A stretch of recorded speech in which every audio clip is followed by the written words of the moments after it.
My name is Robert Richardson. In the earlier days, I was an airframe fitter in the RAF. I was in the RAF from 68 to 74 and thoroughly enjoyed that service.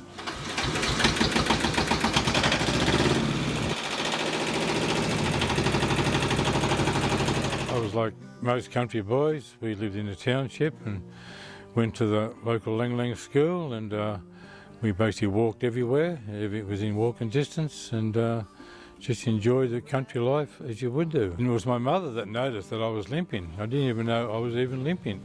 I guess it's a mother's intuition to see how their children grow up. And so, and I was never sick. I might just bring that up front. I was never sick at all. Never had a temperature, never had anything. A local doctor advised to go to the Royal Children's Hospital in Melbourne.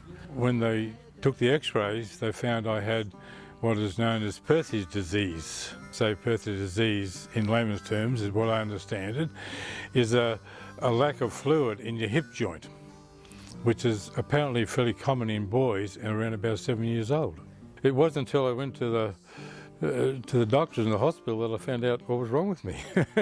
It was in the 50s. I was born in 1950, so it was in 57 when it was diagnosed, and so in those days, the only way you could repair this Perthes disease in the hip was to immobilise it so that the fluid couldn't make its own way back into the joint. It was in my right leg, and so they had to mobilise my right leg totally from my ankle to my waist in my right leg, and just as far as my knee on my left leg to keep my hip stabilised. Every 3 months, I went back to the hospital in Melbourne for an x-ray to see its progress, and in total it ended up being 15 months, just over a year, before the fluid had returned, and I was in that plast for that time. The hospital gave us what I would call today a four-wheel trolley, but that's basically what it was. It was probably a pram, but it was a trolley.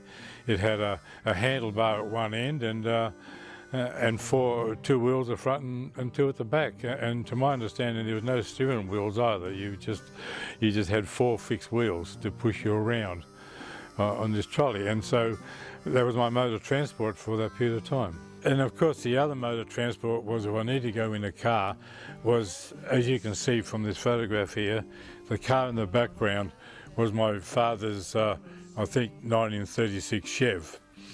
And the only way I could go, of course, was to open the boot up of the car, and then my father would put the back seat down, put me onto a stretcher, feed me in the boot, and then I would sit in between Mum and Dad, lean up against the front seat, and then he'd close the boot behind me, and that would be my other mode of transport to get around. Of course, the only drawback of that, my sisters and brothers weren't too pleased because there's only room for one in that big car, and that was me. But it didn't happen very often. Well, there was no wheelchair access, of course, and we had the situation where the class I was in, which was grade 3 and grade 4 at the time, had steps going to it.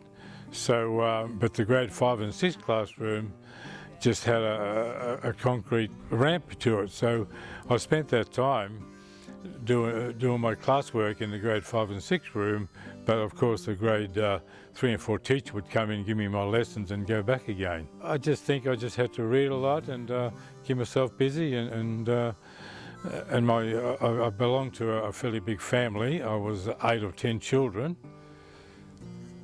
So you can imagine I had plenty of siblings to look after me and help me with that problem. Yeah, they all basically helped Mum and Dad to look after me in that period of time. They treated me excellent. They understood what the problem was, and actually it was a bit of a novelty sometimes because they used to use my trolley as a stagecoach. And of course in those days we had Cowboys and Indians was one of the favourite games, and they used to push me around on their stagecoach, which in actual fact I was centre of attention, so I enjoyed that. There's only 2 trains from Lang Lang, 2 in the morning and 1 in the evening, and it was what we used to call the rattler. And of course when you got this big pram to go into this little train, it just did not fit. Thankfully the guardsman and the station master worked out a way that they could put me into the what we call the parcel compartment, where the guard used to stay. So I went in the train all that way in with all the parcels, which was quite a experience for myself. And of course my mother sat in the seats, and when we got to Melbourne she took me out and then off into the hospital. Coming up to my 8th birthday, the first winter in Lang Lang in Victoria, just off Western Port Bay, it was pretty cold. We used to have some big frost. The Ladies Guild got the older grades and the students in the older grades, it's 5 and 6, to knit a 16 square piece of wool, and they could join it all together to make a quilt for me, which was where this quilt of Millie colours come from. Just here it is here.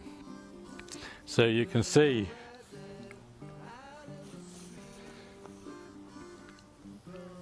it was knit well. It was well done. To think that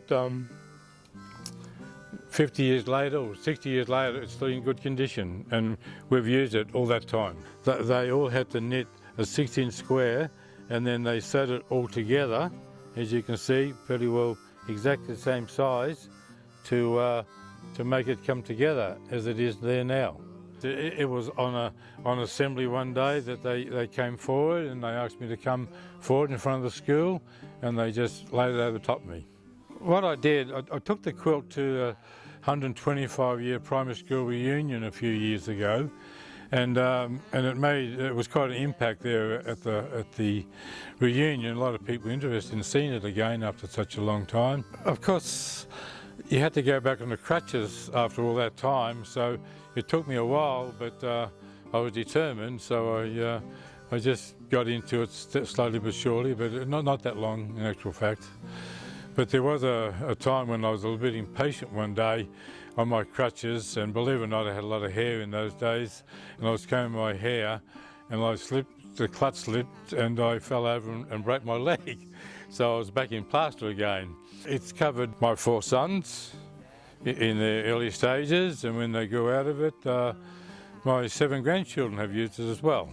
But now the youngest one is too old for it, and it's no longer required anymore. I do have lots of memories. I spent some time in the RAF after I left school, between 68 and 74, and I've got a lot of memorabilia there.